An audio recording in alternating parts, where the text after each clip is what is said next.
গীতা বেঁচে আছে আর কৃপান গীতাকে মারার চেষ্টা করেছিল, তাই কৃপানের উপর বড় রকমের কেস হতে পারে সেটা জানার পর কৃপান ভীষণ ঘাবড়ে যায়। ঠিক তখনই বরাবরের মতোই পদ্ম বাড়িতে উল্টোপাল্টে ইংরেজি পড়তে থাকে।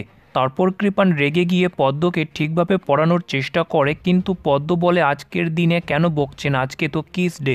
কৃপান বলে ওগুলো যারা ভালোবাসে তাদের মধ্যে হয়, কিন্তু আমি তোমাকে কোনো দিনও হাগ করব না। তারপর পদ্ম ভ্যালেন্টাইন্স ডেকে ভ্যালুডে বললে, যেটা শুনে কৃপান আরও বিরক্ত হয়ে ওঠে আর বলে যে এই মেয়েটাকে নিয়ে তো ভারী জ্বালা, ওটা ভ্যালুডে নয়, ওটা ভ্যালেন্টাইন্স ডে। তারপর কিছুক্ষণের জন্য পদ্ম তার মনের ভালোবাসা কৃপানের কাছে প্রকাশ করলে কৃপান বলে যে আমি কোনোদিনও তোমাকে ভালোবাসবো না।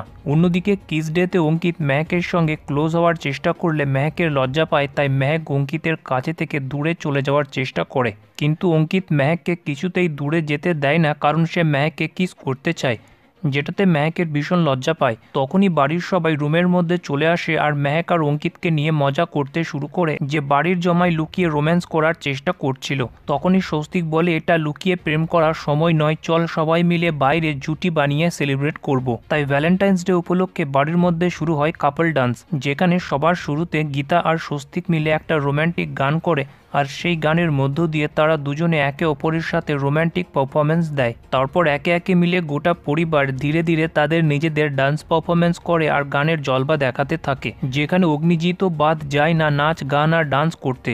তারপর শেষমেশ বাড়ি আসে নবজুটি মেহক আর অঙ্কিতের, যেখানে অঙ্কিত গিটার বাজিয়ে মেহকের জন্য একটা রোম্যান্টিক গান করে আর সেই রোম্যান্টিক গানের মধ্য দিয়ে তারা দুজনে মিলে দেয় একটা দুর্ধর্ষ রোম্যান্টিক পারফরমেন্স। অন্যদিকে তাদের এই পারফরমেন্স লুকিয়ে দেখে গিনির ভীষণ রাগ হয়, কারণ এই ভালোবাসার দিনে গিনির মনের মানুষ বলে কেউ নেই।